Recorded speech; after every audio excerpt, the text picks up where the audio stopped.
The phone rang at exactly 3:07 a.m., slicing through the silence like a blade.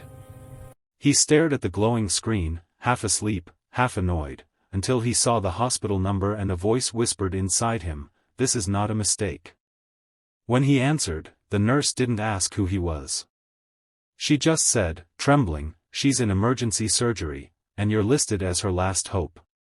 In that instant, 3 years of silence, anger, and unfinished love came crashing back into his chest, and he realized some bonds don't end with divorce papers, they wait, quietly, for the darkest hour. 3 years earlier, the divorce had felt like a clean cut. Too many arguments, too many unsaid words, too many nights spent staring at the ceiling instead of each other. He told himself leaving was strength. She told herself letting him go was survival. They divided furniture, memories, and even friends, pretending it was possible to split a life so neatly. After that, they became strangers who knew each other too well. No calls. No messages. Only birthdays remembered in silence and occasional dreams that hurt more than memories. He rebuilt his routine, work, gym, lonely dinners, convincing himself he was free. But freedom, he learned, can be very quiet at night. Now, standing in the cold hallway of the hospital just 30 minutes later, that quiet freedom felt meaningless. The fluorescent lights hummed above him as if mocking his racing heart. A doctor approached, explaining complications, blood loss, consent forms. Words blurred together until one sentence landed like a punch, "We need a decision only family can make." His hands shook as he signed. He realized he still knew her favorite coffee, still remembered how she laughed when nervous, still felt responsible for her safety. Love, it turned out, had been hiding beneath resentment all along. As he waited, memories invaded him without mercy, her crying in the kitchen the night he said he was done, her hand reaching for his sleeve as he walked out, the way he never looked back.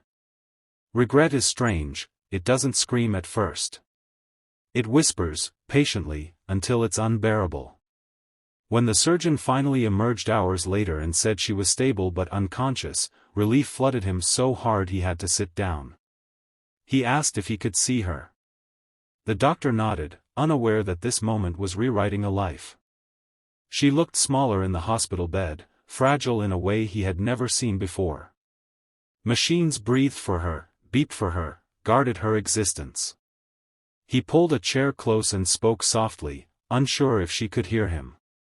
He apologized, for leaving, for pride, for all the moments he chose being right over being kind. Tears slipped down his face, the kind that come only when it's too late to hide them. He didn't ask for forgiveness. He just asked her to stay. When dawn arrived, pale and quiet, something inside him shifted. He understood that love isn't proven by staying when it's easy, but by showing up when it costs you sleep, comfort, and ego. Whatever happened next, he knew this night had changed him forever. She woke up 2 days later. Her eyes fluttered open, confused, then focused on his face. For a long moment, neither of them spoke. The past stood between them like a wall built from misunderstandings and fear. Then she whispered, weak but clear, "I knew you'd come." That single sentence broke him. He took her hand, careful not to hurt her, and for the first time in years, they were not arguing, defending, or blaming, just two people who had survived losing each other. Recovery was slow. He visited every day, bringing soup she barely ate, stories she barely listened to, and silence that felt comfortable instead of tense. They talked about everything they never had the courage to before, how lonely she felt in the marriage, how scared he was of failing, how neither of them knew how to ask for help. Healing wasn't dramatic, it was awkward, honest, and exhausting. Some days they laughed.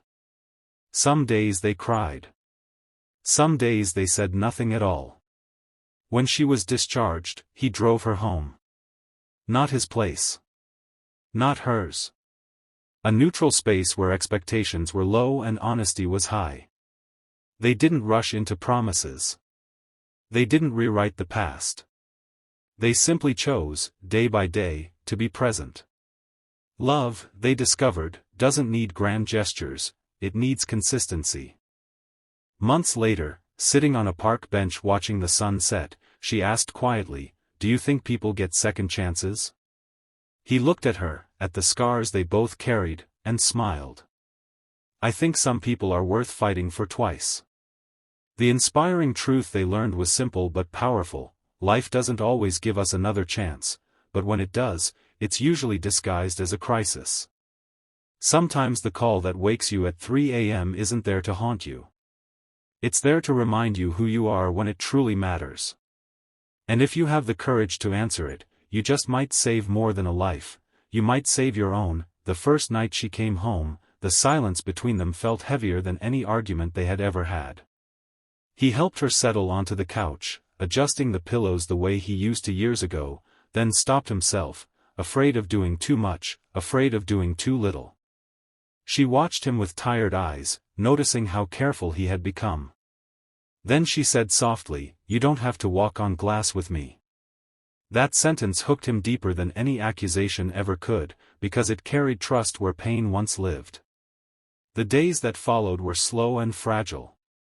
He took time off work, something he never would have done before, and learned the rhythm of her recovery: medication schedules, short walks, sudden waves of exhaustion. Sometimes she snapped in frustration, and sometimes he withdrew out of habit, but now they noticed it.